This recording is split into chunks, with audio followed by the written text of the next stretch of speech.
हाय दोस्तों। तो आज हम देखेंगे इकोनॉमिक सर्वे। क्यों? क्योंकि आपको पता है इकोनॉमिक सर्वे न्यूज में है कि दिस ईयर गवर्नमेंट ने इकोनॉमिक सर्वे ठीक है प्रेजेंट नहीं किया पार्लियामेंट में। ठीक है, तो हम देखेंगे कि इकोनॉमिक सर्वे होता क्या है। ठीक है, ये इसके क्या क्या पर्पजेज हैं और इस साल गवर्नमेंट ने इकोनॉमिक सर्वे क्यों नहीं प्रेजेंट किया। ठीक है, तो सबसे पहले हम देखते हैं इकोनॉमिक सर्वे होता क्या है। ठीक है, तो यहाँ हम देखेंगे इकोनॉमिक सर्वे है क्या। देखो, इकोनॉमिक सर्वे क्या है, एक एनुअल डॉक्यूमेंट है। ठीक है, किसका? गवर्नमेंट ऑफ इंडिया का, जो प्रेजेंट किया जाता है department of economic affair, ministry of finance के द्वारा। ठीक है, ये एक गवर्नमेंट ऑफ इंडिया का डॉक्यूमेंट है, एनुअल डॉक्यूमेंट, जो गवर्नमेंट की पॉलिसीज के इफेक्ट भी बताता है। ठीक है, ये सबसे पहले कब प्रेजेंट किया गया? ये सबसे पहले प्रेजेंट किया गया 1950-51 में, जो बजट के साथ, ठीक है, यूनियन बजट के साथ पेश किया जाता था। यानी कि जैसे 28 फरवरी को उस टाइम बजट पेश किया जा रहा है, तो उसी के साथ उसी दिन है ये इकोनॉमिक सर्वे पेश किया जाता है। लेकिन उसके बाद क्या हुआ, ये 1964 में इकोनॉमिक सर्वे जो बजट से पहले दिन, ठीक, बिफोर द बजट, ठीक है, प्रेजेंट किया जाने लगा अलग से। ठीक है, जैसे 28 फरवरी को बजट पेश किया जाने लगा, तो 27 को क्या, इकोनॉमिक सर्वे। ठीक है, अब ये क्या प्रोवाइड कराता है, एक डिटेल एनालिसिस किसकी, जो current state of Indian economy, जो इकोनॉमी में क्या ग्रोथ हो रही है, किस सेक्टर में ग्रोथ हो, कितनी ग्रोथ है, सब है, और उसके क्या चैलेंजेज हो रहे हैं पॉलिसीज। ठीक है, उसके क्या चैलेंजेज हैं, तो वो बताता है।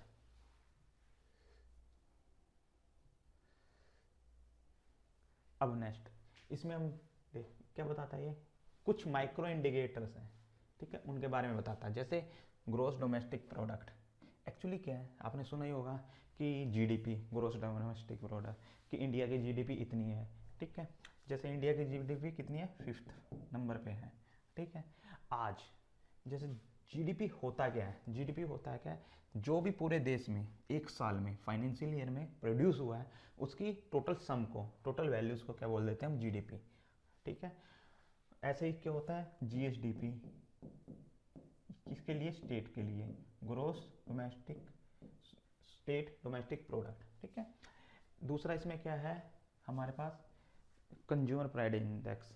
कंज्यूमर प्राइस इंडेक्स होता क्या है, जो भी कंज्यूमर के पास प्राइस पहुंच रहा है, मतलब कितना इन्फ्लेशन आ रहा है उसके प्राइस में। जैसे पिछले साल मानो टमाटर की कीमत, ठीक है, 10 रुपये थी, इस बार कितनी होगी, 11 रुपये हो गई, तो कितना इन्फ्लेशन हो गया, 10% का।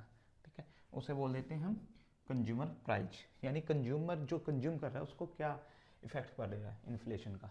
ठीक है, तो हम इसमें देखते हैं इन्फ्लेशन रेट। जैसे गवर्नमेंट ने वो एक वो है क्या नाम, पैरामीटर, कि इन्फ्लेशन कितना होना चाहिए, 4 ± 2%, मतलब या तो 6 से लेके 2% तक इन्फ्लेशन को जो हम एक आइडली लेंगे। यदि उससे कम होता है या उससे ज़्यादा होता है, तो गवर्नमेंट इन सिचुएशन में क्या करती है, मेजर्स लेती है स्ट्रिक्ट। ठीक है, उसके बाद आता है अनएम्प्लॉयमेंट रेट। ठीक है, तो क्या अनएम्प्लॉयमेंट रेट कितनी है इस साल में, मतलब बेरोजगारी कितनी है। ठीक है, उसके बाद आता है बैलेंस ऑफ ट्रेड, मतलब हमारा जो ट्रेड है वर्ल्ड में दूसरे देशों के साथ कितना वो है, पॉजिटिव में है, नेगेटिव में है। मतलब देखिए, जैसे ट्रेड होता है तो उसमें एक्सपोर्ट होता है, मतलब हमने जो दूसरों के को दिया गुड्स सर्विसेज, ठीक है, और इंपोर्ट होती है, यानी कि दूसरों से जो गुड्स एंड सर्विसेज ली, ठीक है, उसे एक्स ट्रेड बोल देते हैं। अब जब एक्सपोर्ट ज़्यादा होगा, इंपोर्ट कम होगा, तो ये होगा पॉजिटिव में। ठीक है, जब एक्सपोर्ट कम होगा और ये ज़्यादा होगा तो क्या होगा, नेगेटिव। मतलब इस सिचुएशन में क्या होगा, हमारे पास फॉरेक्स ज़्यादा होगा, क्यों, एक्सपोर्ट जा रहा हो तो पैसा ज़्यादा आ रहा है, इंक्रीज होगा। इस सिचुएशन में क्या होता है, फॉरेक्स डिक्रीज होगा, क्यों, हमें पैसा देना पड़ रहा है क्योंकि इंपोर्ट ज़्यादा है। ठीक है, तो इस सिचुएशन में गवर्नमेंट क्या कहती है, ज़्यादा मेजर्स लेती है कि भाई हाँ हमारी इकोनॉमी डाउन चल रही है क्योंकि हमें बाहर से इंपोर्ट करना पड़ रहा है। ठीक है, ये इंडिकेटर दिखाता है कौन, इकोनॉमिक सर्वे। ठीक है, उसके बाद फिजिकल डेफिसिट, मतलब गवर्नमेंट का घाटा कितना है।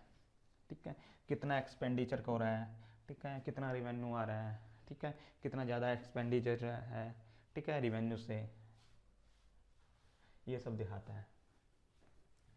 उसके बाद हमारा तीसरा, ये जो हमारे सेक्टर हैं उनकी परफॉर्मेंस को बताता है, ठीक है, जैसे प्राइमरी सेक्टर, ठीक है, मतलब एग्रीकल्चर हो गया कि भाई एग्रीकल्चर में कितनी ग्रोथ है। माइनिंग हो गया, माइनिंग में क्या चल रहा है, जैसे कोल माइनिंग है, आयरन ओर की माइनिंग होगी, ठीक है, एक्सेट्रा जो भी है, ठीक है, उसमें कितनी ग्रोथ चल रही है, कितनी डेफिसिट में हुआ है, ठीक है। ऐसे सेकेंडरी सेक्टर मतलब मैन्युफैक्चरिंग सेक्टर, ठीक है, उसमें कितनी ग्रोथ है। मैन्युफैक्चरिंग का एग्जांपल जैसे टेक्सटाइल कंपनी हो गई, ठीक है, कोई भी प्रोडक्शन हाउस है, ठीक है। टर्सरी सेक्टर मतलब जो सर्विस सेक्टर है जो हमारा देश की, आपको पता है, ठीक है। सर्विस सेक्टर मतलब जैसे टूरिज्म हो गया, हॉस्पिटैलिटी हो गया, ठीक है। अदर सेक्टर जैसे हमारे देश में सर्विस सेक्टर सबसे, यदि आपको पता हो, ठीक है, सबसे ज़्यादा कंट्रीब्यूट किसका रहता है, 50+ इसका रहता है, ठीक है, 25% इसका रहता है, 56% इसके, और 18 के करीब इसका रहता है, ठीक है। ये आंकड़ा हर साल 1 to 2% सबका वेरी करता है, ठीक है। तो ये होता है सेक्टोरल परफॉर्मेंस के बारे में बताता है। तो ठीक है, अब हम नेक्स्ट देखेंगे कि भाई इस साल इकोनॉमिक सर्वे प्रेजेंट क्यों नहीं किया जा रहा, ठीक है। तो इस साल क्या है, नो इकोनॉमिक सर्वे, ठीक है। जैसे कि आपको पता है बजट के साथ ही पेश किया जाता है, तो दिस ईयर क्या है, बजट पेश ही नहीं किया जा रहा। सबसे पहले कि भाई दिस ईयर इस टाइम जो जनवरी में लास्ट, ठीक है, बजट पेश किया जाता था, ठीक है, तो वो पेश नहीं किया जा रहा। क्यों? क्योंकि आपको पता है 2024 में क्या है, लोकसभा इलेक्शंस, ठीक है। इस समय क्या है, लोकसभा इलेक्शन है, तो नेक्स्ट गवर्नमेंट बनेगी कब, ठीक है, मई, जैसे आपको पता है अप्रैल और मई में इलेक्शन है, तो मई में नई गवर्नमेंट बनेगी, ठीक है। जो नई गवर्नमेंट बनेगी, चाहे वो बीजेपी की हो, कांग्रेस की हो, अदर हो, तो वो क्या, वो एक पूरे साल के लिए बजट पेश करेगी, ठीक है। तो इस टाइम क्या गवर्नमेंट ने पेश किया हमें, इंटरिम बजट,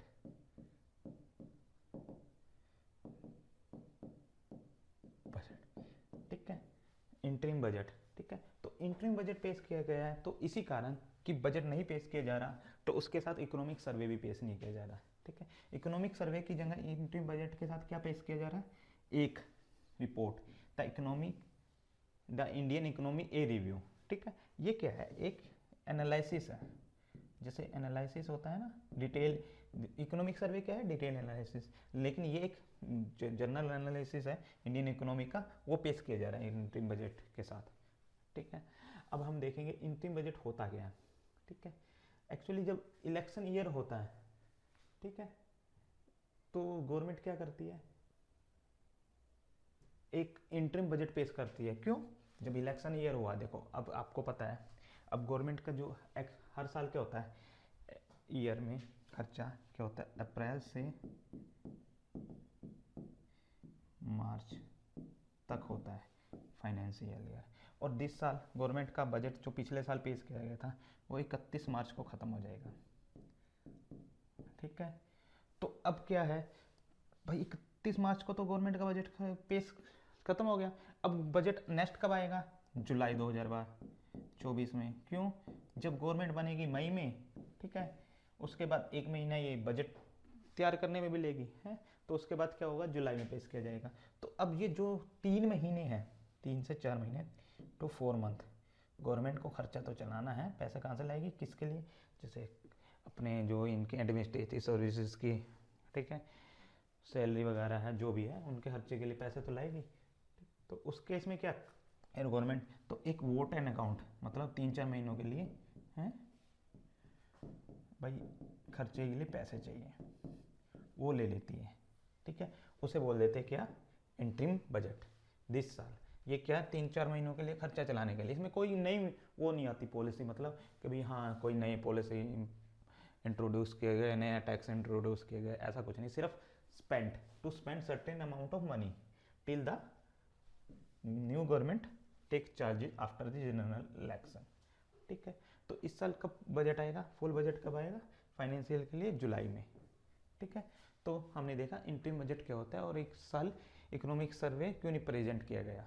ठीक है, तो नेक्स्ट लेक्चर में हम नए टॉपिक्स को देखेंगे। ठीक है, थैंक यू वेरी मच।